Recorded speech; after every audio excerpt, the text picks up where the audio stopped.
Hey everybody, it's me Elijah, your host for Think Twice Rocker Advice.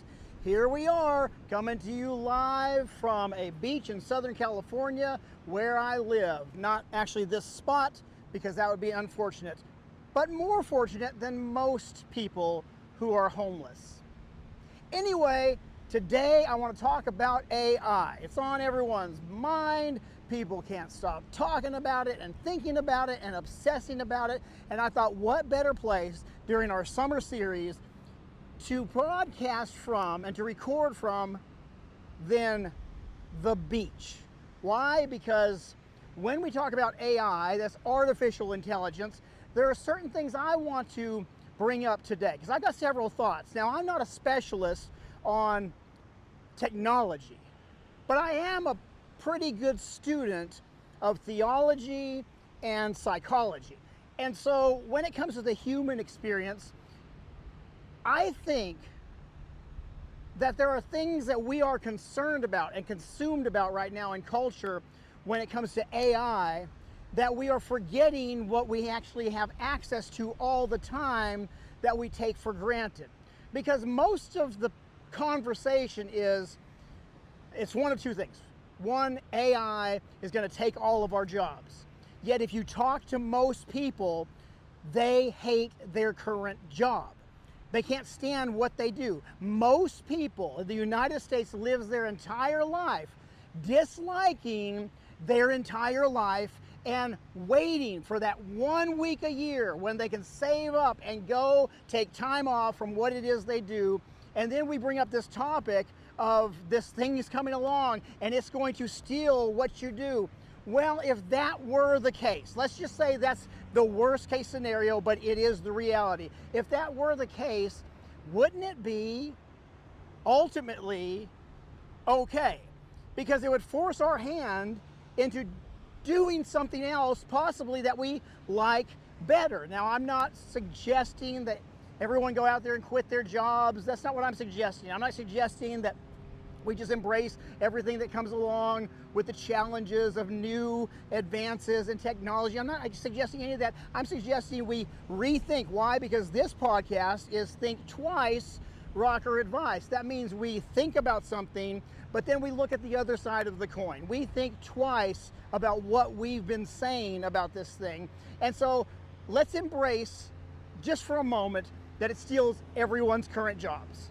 And in that stealing of their jobs, people are forced to look at, what am I going to do now? Did you ever have a relationship that didn't work out and you were consumed at first with this relationship? You could have been even in a marriage and you were consumed with it, and you started a family and you had all these hopes and dreams, and then something happened along the way, and over time, at first it was devastating, but over time you realize that thing falling apart actually caused you to advance in another area, and you found yourself in a new thing eventually that was way better, that you would have never been a part of had you stayed in the original thing.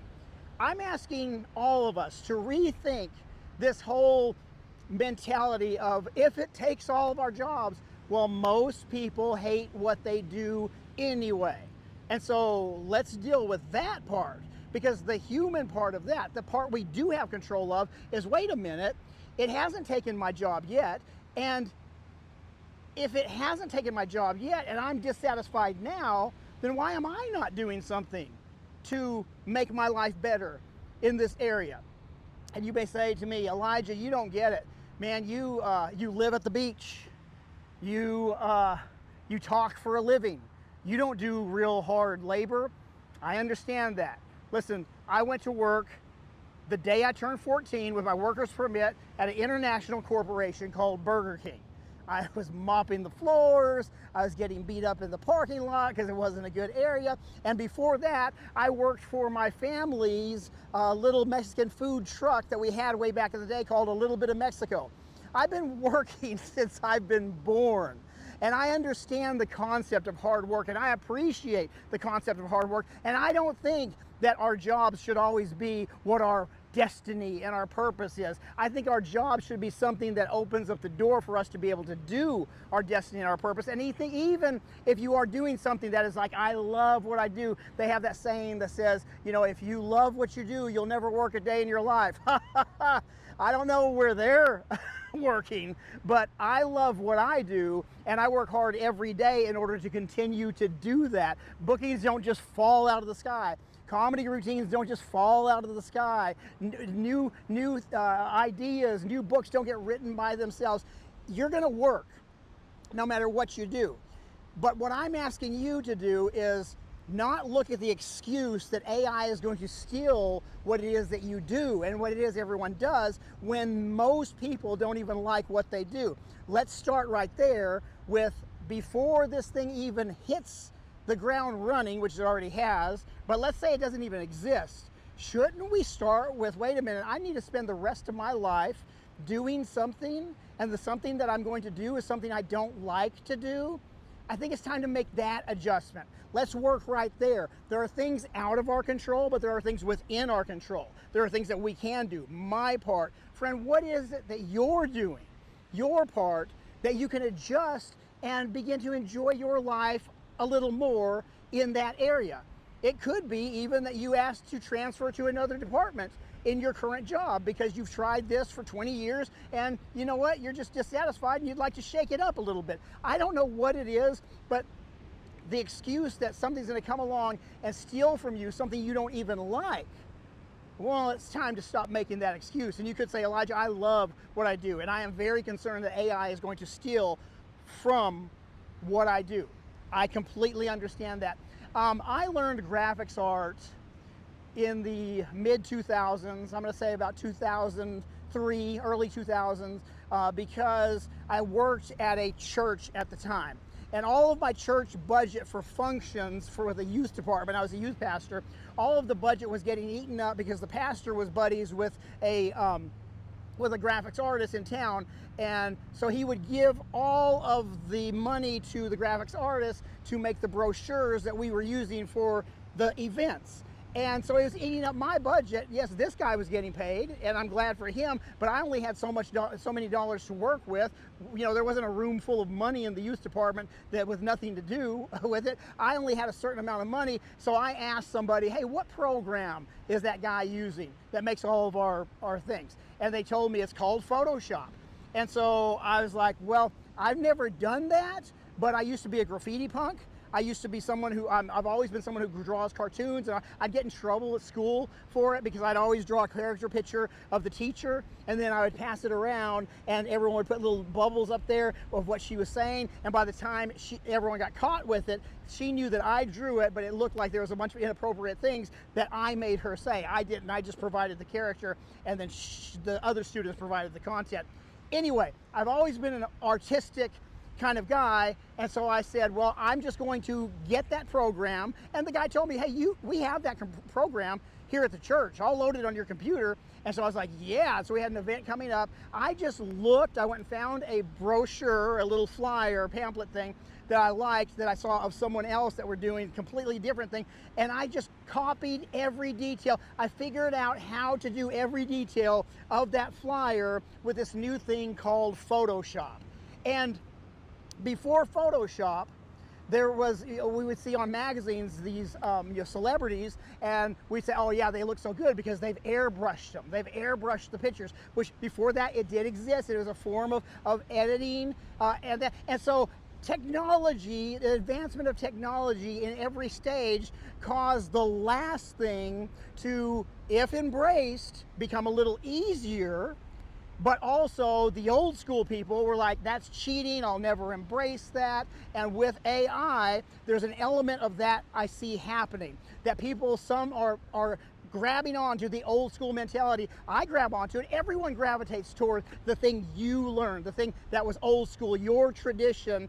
And I think that's just human nature. I'm not saying there's not harm in some of these other things. I'm saying there does exist that we can now type in something on our phones and it produces what would have taken a graphics artist a long time to make and a lot of dollars to make. And graphics artists like me can get mad about it, or we can say, how can I use this to advance what I do? Because what you can't replace with technology is human experience. What you can't replace is what's behind me. You can replace the visual, but the visual is going to be taken from an actual thing. What you can't replace with something like AI is me touching this sand and me holding it in my fingers and feeling the granules. You can't replace the human experience. I call it the texture on the wall. AI will never be able to reduplicate your experience with your family, with your grandma, the smell of the food walking in the kitchen when you would go into her house. There's certain elements of things. AI will never, because that's the human experience. And so we need to remember to bring our human experience into this advanced technology that's coming along, and we will never be able to be replaced. What do I mean by that? Right now, I'm using advanced technology that if you would have said 20 years ago, I want you to produce a video, because I'm going to use it for a thing called a podcast. And it needs to have quality audio, yet I know this isn't the most quality because we're outside and but I have a professional microphone on that would have taken an audio specialist. It truly would have. Someone who knows how to do audio would have had to been paid to be on set to get the audio feeds on this episode. It would have taken a professional camera and a professional camera person to be able to set up and record and film, and it would have been lower quality than what we're getting right now, and I'm simply filming on my phone.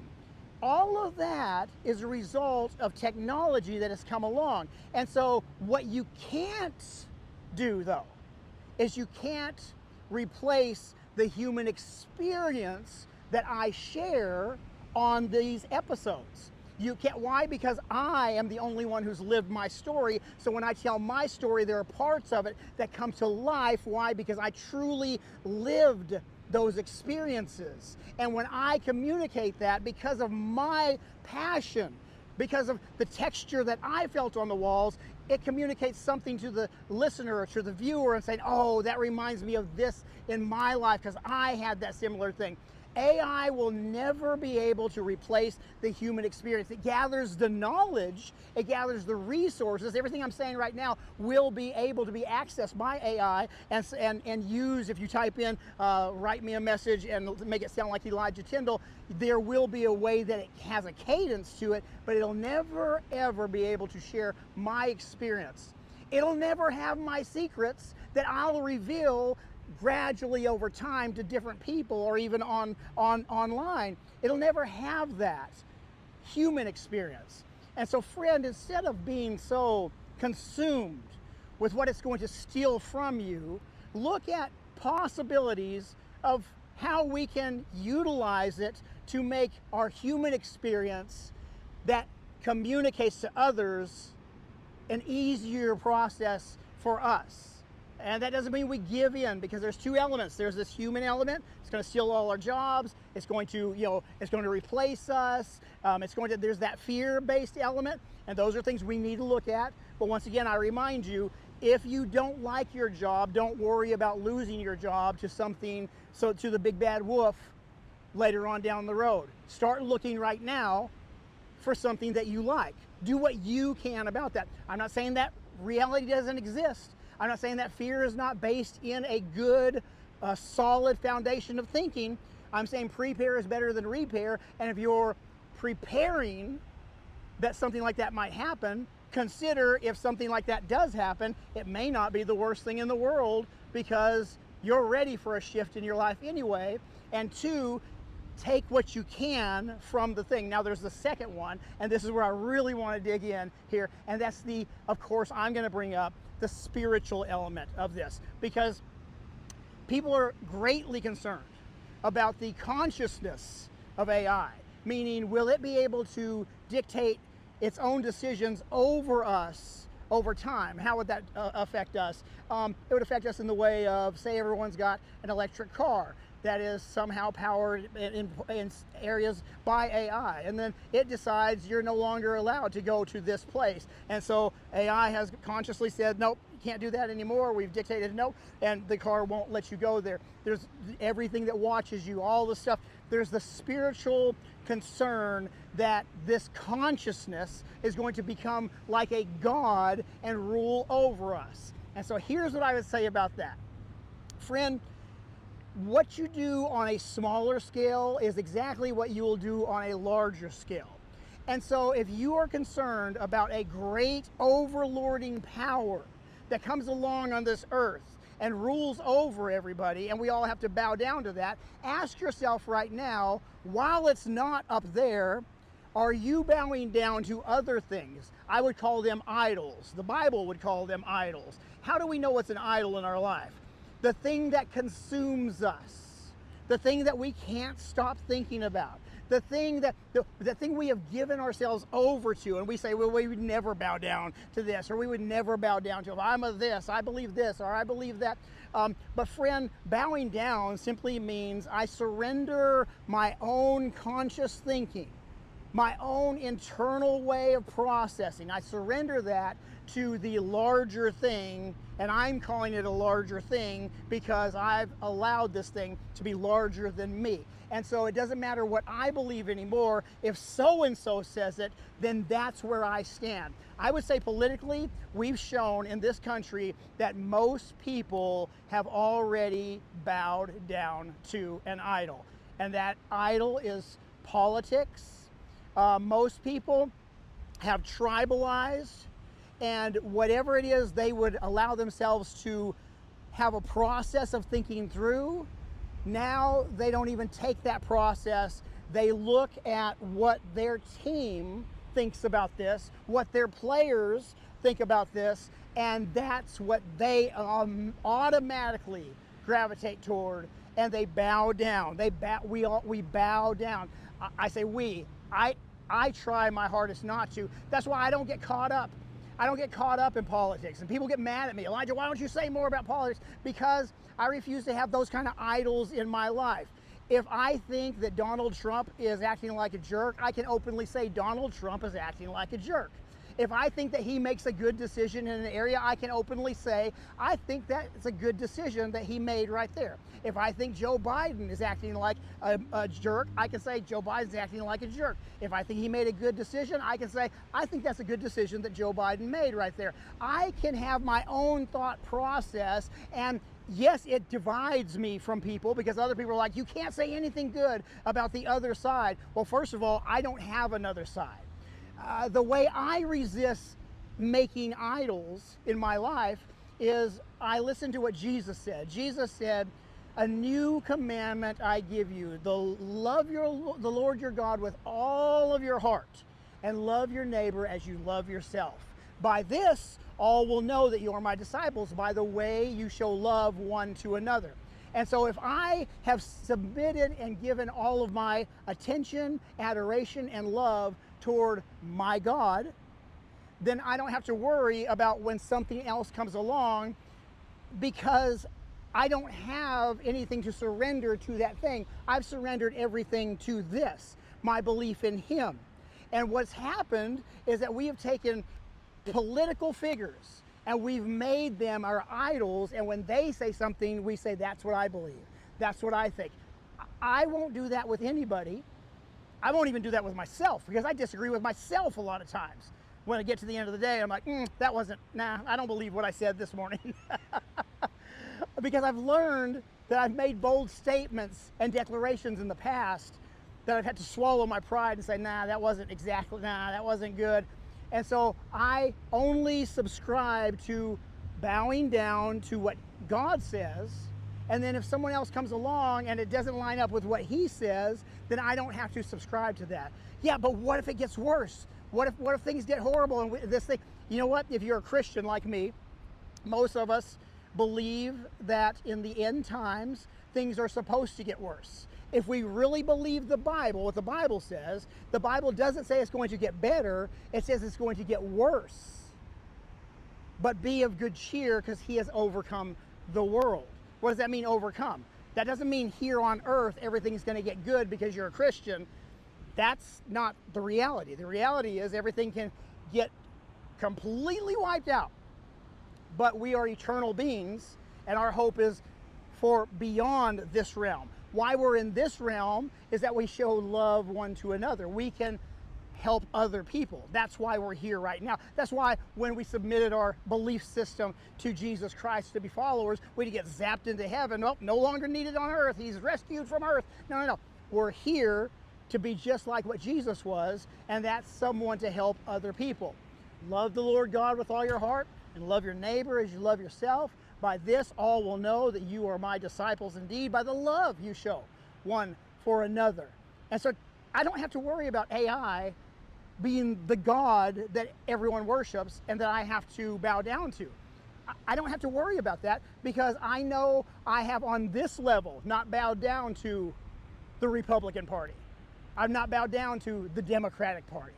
I've not bowed down to the system and the government. I've not bowed down. I've lived my life. I try to strive to live my life according to operating by a base that lines up with my belief system, but I don't have to worry about I'm going to bow down to everything other people say. That's idolizing.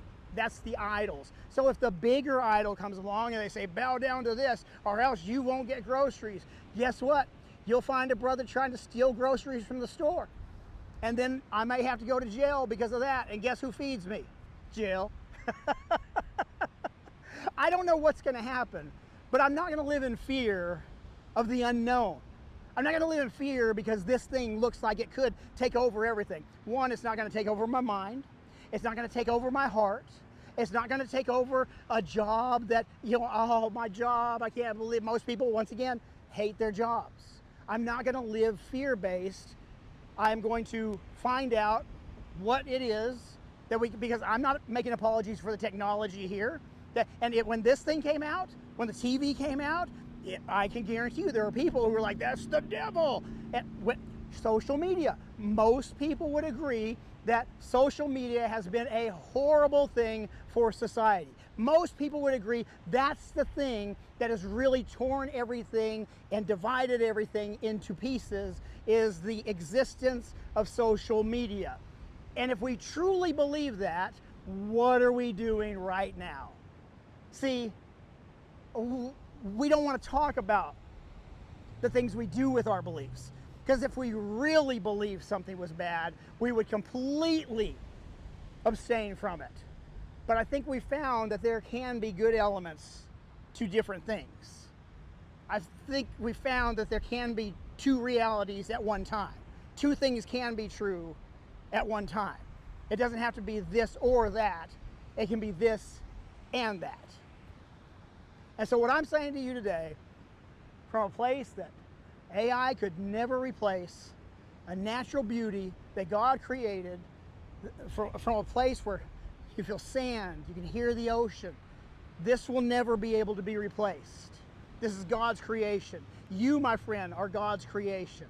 Are you living your life in such a way where you appreciate the moments that you have, the human experience that you have? Because there's going to be a moment when you pass from this realm to the next realm. No matter what your belief system is, there will be a moment when this part stops in the human realm.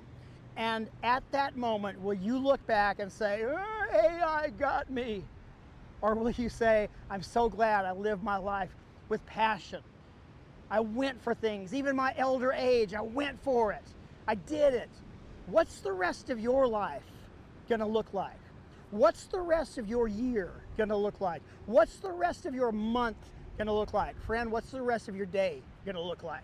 That's how we start making it livable and doable right now. But what do I do with right now? How do I enjoy right now? Pause, after this, pause, breathe, look around. The focus in the motorcycle riding is where you look is where you go.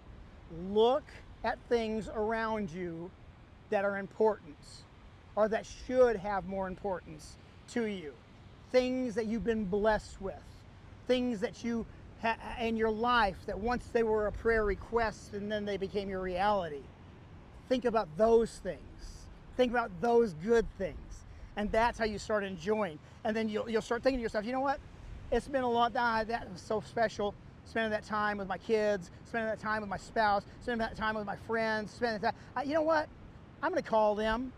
And that takes you to another moment where you can experience the human experience.